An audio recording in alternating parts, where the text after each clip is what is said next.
What is going on, everybody? Sports expert here. And we have another MLB video here. It's during the lockout, but we've had some rumors and everything coming up. So yeah, Yankees and Padres breaking have serious interest in these stars. So it has been reported that the New York Yankees and the San Diego Padres have had interest in these stars, and after the lockout, definitely could pursue these stars. If you guys want more videos like this, more Yankee videos, Padre videos, any MLB team or anything, we do them every day. Please hit the subscribe button if you're new to the channel. Turn on the post notification bell. Like the video. Liking the video helps us in the algorithm. That would mean the world to me, guys. Comment what you think. So let's get started with this video, as we have a lot of Yankee rumors in here, Padres rumors, and MLB rumors and everything and reports.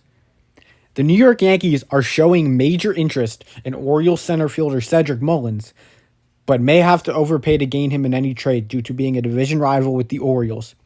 It was reported that the Orioles would listen to offers on Mullins, but aren't actively shopping him. The Orioles, they are rebuilding. So maybe they tried to trade Mullins and try to get the most value possible for him. It's unlikely they would do that, though, due to the fact that he's still about 26 years old. They don't want to trade a young piece of the rebuild. And if you're the Orioles, you probably don't want to do that. I mean, you have guys coming up in the farm system that are, ready. Top prospects, top 10, top 20 in all of Major League Baseball. So maybe you expedite the rebuild a bit, keep Mullins. But if you get a Godfather offer, you probably do have to consider it. I don't know what any teams that would be willing to do that. Maybe the Yankees, but the Yankees would have to give a Godfather offer due to the fact that they are in the same division as the Orioles and our rivals. So the Yankees and Orioles pulling off a trade with each other is unlikely, but the Yankees have major interest in trading for Mullins. Maybe they overpay to get him. We don't know, but we'll see. It should be interesting to see what happens throughout the next few months. The New York Yankees have serious interest in trading for Ranger shortstop Isiah Kiner-Falefa, and he could be a guy they target if they feel Carlos Correa is too much out of their price range. He could be dealt after the Semien and Seager signings. As the Rangers, maybe they look to deal Kiner-Falefa. They have room for him there, but at the same time, maybe they'll try to get some value for him with control.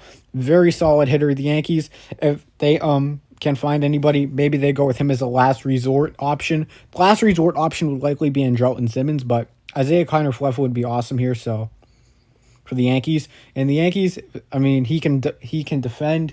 He can, I think he won a Gold Glove. I'm pretty sure he can hit. He doesn't walk a lot, but he definitely has a lot of value, and he's the guy. He's the type of player the Yankees need. He hits the ball well, doesn't strike out a ton.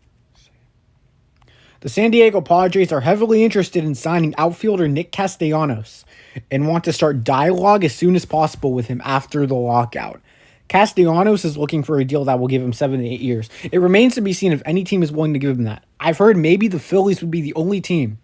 Due to his connection with Dave Dombrowski in Detroit, maybe he's willing to give Castellanos 7, 8 years, but the team that's been most aggressive in talks with Castellanos is the Padres. The Marlins have also showed interest in Castellanos, but haven't been too aggressive in those talks just due to the price tag. It's very unlikely he lands in Miami, but the Padres could be the team to look out for.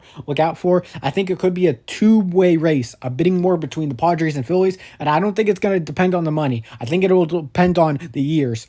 Are the Padres willing to give him 7 to 8? I don't know. The Phillies, maybe, because of Dombrowski. I could see him giving the bag to Castellanos. Kyle Schwarber is looking for a contract in the 3-year, $60 million range, which would pay him $20 million per year.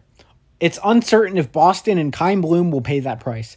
Kyle Schwarber, the Boston Red Sox traded Renfroe and were able to retain Jackie Bradley Jr., but it seems they really are trying to re-sign Kyle Schwarber and put him in the outfield.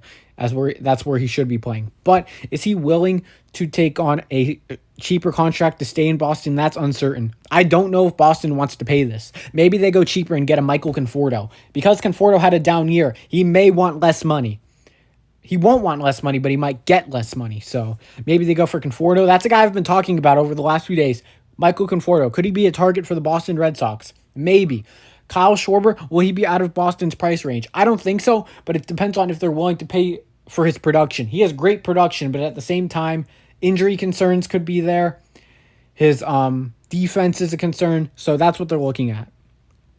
Former Yankees starting pitcher Masahiro Tanaka will return to Japan and forego going back to the United States of America. I said American, but it should be America. And playing for the New York Yankees. It seems like it's either Japan or New York at this point for him. And he went to Japan. It doesn't seem like he'll be returning to the MLB anytime soon or ever, as it seems like he's a guy that's going to stay in Japan for the rest of his career and maybe life. So maybe he goes back to the Yankees one day. Maybe he moves into America after retirement and makes some money over there. But, Tanaka, he's had a great year in Japan. He had a great year, 3.01 ERA. I mean, great career, but he had a great year. So Tanaka, pretty smart decision for him to go back to Japan. It seems like they offered him a ton of money. I believe it was over 10 million for Tanaka in Japan. So if you're going to take a contract like that, you might as well. So yeah, that's a solid decision by him. The last rumor we have is an interesting one. The Chicago Cubs may be the surprising favorites to land Carlos Correa now, as he wants way too much money than teams would be willing to pay. Jed Hoyer, the general manager of the Chicago Cubs, wants to spend more than people think. People are like, oh, they're rebuilding. They should be rebuilding. They shouldn't be spending. But Hoyer wants a winner. He doesn't want a rebuild. He wants a quick winner. The only reason why he traded those four is because they were Rizzo, Baez, Bryant, those three. The reason why he traded those guys is because they were all going into free agency. He wanted to get value back for them because he knew they weren't going to agree to an extension by the deadline. So if you could get some value back for him, that could help. And then rebuild that winning team again the next offseason. They've already landed Marcus Stroman. They've landed Yan Gomes and Wade Miley. Will they trade Contreras? Not sure. But Contreras may stay. Maybe Ian Happ stays. Kyle Hendricks will be in the rotation. We have Hendricks, Miley, and Stroman now. And if they can sign Correa, that's another boost to the lineup. You'll have him, Contreras, Happ, Gomes in that lineup, along with three solid starting pitchers. I could see them also getting an outfielder. Maybe they go out and get Conforto, or maybe they just go and get a Corey Dickerson. That would really help the Cubs. And they have Frank Schwindel as well. People forget about him. He was one of the top rookies in baseball this past year. He was just a journeyman, and he ended up hitting 370 or something like that. And, scouts and people around the league are very high on him. They're not saying this is a fluke. They're saying this could be a long-term thing for Schwindel. So the Cubs have a lot of potential in this roster. They have a farm system that's definitely rising. Brendan Davis, top 13 prospect in baseball. He might be ready next year. You have Braylon Marquez, Miguel Amaya. They could trade Contreras because Amaya will be ready soon. But Amaya did get injured, so who knows if he'll play this season. So that may lead him to keeping Contreras for the next season. So the Cubs, they definitely could be an attractive landing spot for Correa, as it's a solid market. So I appreciate everyone being here. Sports Expert here. Please hit the subscribe button if you're new to the channel. Turn on the push notification bell. Like the video. Comment what you think. It would mean the world to me. I'm out, guys. Sports Expert here. Peace.